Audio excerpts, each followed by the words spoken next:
So I think that part of the problem is that now that the Dutch culture of birth is showing some weakness there, um, I think part of it's related to the fact that the Dutch midwives have to attend, I think it's about 110 births per year, which I think is like hard, because that includes some postpartum visits, several prenatal visits. I mean, they have to work really very hard. I think it's too big a caseload.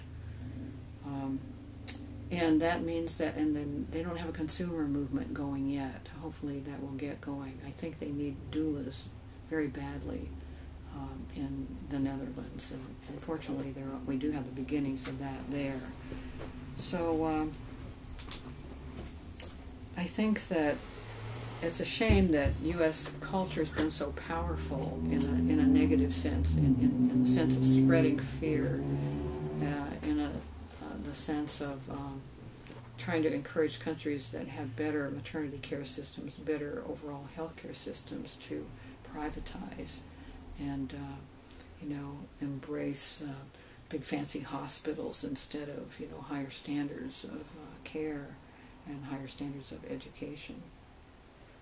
All right, so here's I think that also it's important to know how to arrange the rest of your life. Midwifery can be so all-consuming, because if you really, if you don't work in a group, okay, and a group that loves and supports each other, and a group that actually is able to be respected within the system, because I think one of your best groups is the Albany Midwives, and look, they're under attack. That is so backwards, because I think their practice has been outstanding. We really have to get over this idea that a group that's showed magnificent outcomes can be just pulled to a stop the first time there's a newborn death.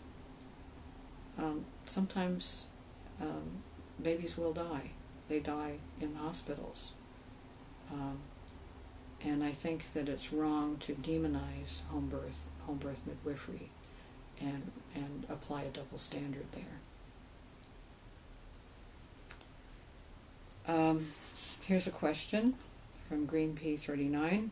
Intervention rates are high in many regions of the UK, and it seems that many midwives doubt that normal childbirth is achievable anymore. It's a concern that students are learning in such disempowering environments and learning too well perhaps the skills of intervention, and skills is in quotes. Can you offer any advice on how students can develop their own confidence, skills, and belief in normal childbirth during their training and once qualified? I think whenever possible, it's good to go to places that have lower intervention rates and observe and try to get why they're lower in these other places. And if you can't find any places where humans are born with lower intervention rates, go out. You've got lots of sheep in the UK. Go out in lambing season. Learn from animals. We've got to find normal birth wherever we can, and also know that indigenous populations all over the globe have not been too proud to learn from other species. We shouldn't be so proud as well. If you had an unlimited amount of money to change midwifery, how would you change it and why? I like that question. Certainly here in the U.S. we would have to have lots more midwives. I would like to, I don't know how I'd spend that money exactly. Some of it would be for web development. I would really do my best. I guess we'd just have to make a lot of YouTube videos. I'd do that, because I think that that's a way that we can make technology work for us. I would probably want Jamie Oliver to come and spend a lot of time teaching people how to cook and eat here, and hope that people in the UK realize what a treasure he is, because he's really good at teaching young people and getting them inspired about healthy food and learning how to make it. We need to do more about that, and how is that connected with midwifery? Anything that has to do with good nutrition has everything to do with midwifery, because it keeps women out of the danger zone. To know what good eating is, to enjoy good eating, not to have food disorders. I'd say I would try to get Dr. Yoshimura, he lives near Nagoya. He's in Yakizaki City, Japan. He's 78 years old now, and I'd want to get his work out as much as possible. He has really the same. I would like to have a conference where he and Dr. Rockenschalb, who's from Vienna, Austria, and they and we have the same intervention rates, and we came at them in widely separated parts of the world, independently of each other, and it's all built on the same principles. Healthy women, a healthy diet, plenty of exercise, doctors who love midwives, who also love women, but know when not to do anything, when to just stand back in awe. And I would just publicize that in every media way possible, so that everybody would get it.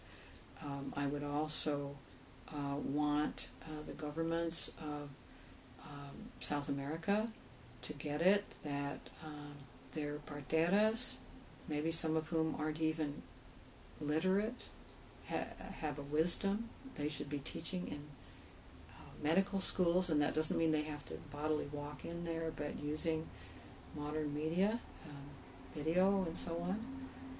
I would like to have dummy. There's a wonderful pelvic model that I saw. It was made by a German, and absolutely wonderful craftsman. And so we have a baby, we have a pelvic model, and it's how you do breech maneuvers.